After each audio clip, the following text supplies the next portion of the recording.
Okay, so this is my first full video here.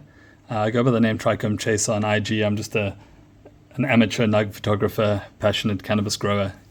And I just wanted to, help more people get into the photography side of things. I feel like a lot of people feel like there's a big barrier to entry there, when in reality I feel like it's pretty easy to get started and it doesn't have to cost you a lot of money. So initially I just wanted to run through what your options are with getting started. I've got 4 different options here essentially.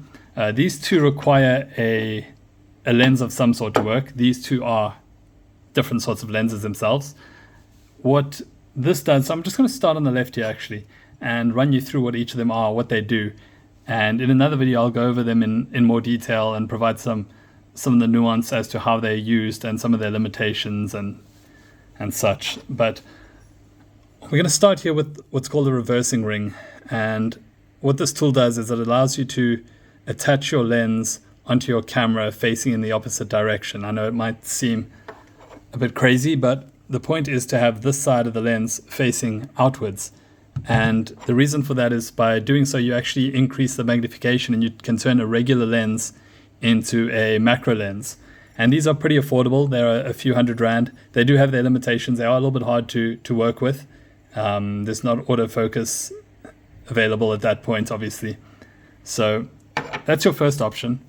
And then the second option, a little bit more expensive, but still typically under 1,000 Rand. If you get one that's got autofocus with it, you might be paying over $1,000.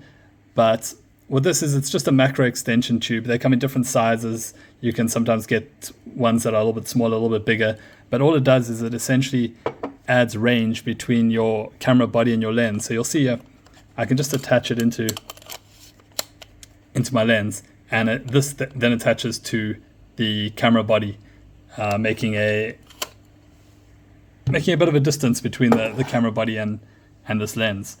And yeah, I would actually highly recommend these for people starting out. They're very easy to use. You don't have to rotate your lens, which is sometimes a little bit of a pain with the reversing ring. But both are very affordable, and you can even try both and see what works for you between the 2. And then if you're looking to spend a little bit more money, you can go with a dedicated macro lens. This is the Canon 100mm macro. It's also available in an UL format. It's got a little red ring around here, which comes with image stabilization, which this one doesn't. However, this is my go-to lens for. It's a super versatile lens. I use it for essentially everything, from close-up macro shots to more distant plant shots. It can do a lot, and I would highly recommend these if you can afford them. These are more just entry-level points, before you want to spend a ton of money on one of these. And they typically go for, I think, between 6,000 and 9,000. So then they're not exactly cheap. And then we've got a lens like this. And this is a little bit more of a specialist lens. It's not as versatile as the 100mm, but it's a Laowa 25mm 2.8 macro. It's essentially what they call a super macro, an ultra macro. It's very, very close up, really good with fine details and, trichome shots and stuff, but also a little bit more difficult to use. Stacking becomes essential, and stacking is a topic that we'll cover in another video in a lot more detail.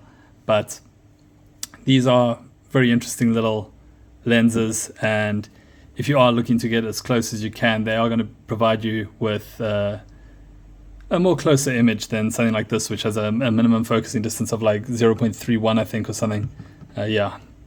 Meters. And these are essentially your options to get started. Like I said, you don't have to spend a ton of money to get started in macro photography, and there are costs involved, especially once you start getting into the lighting side of things, and then the macro rails and all that kind of stuff. But to get started, you can easily start with one of these for a few $100 to maybe 1,000 Rand or so.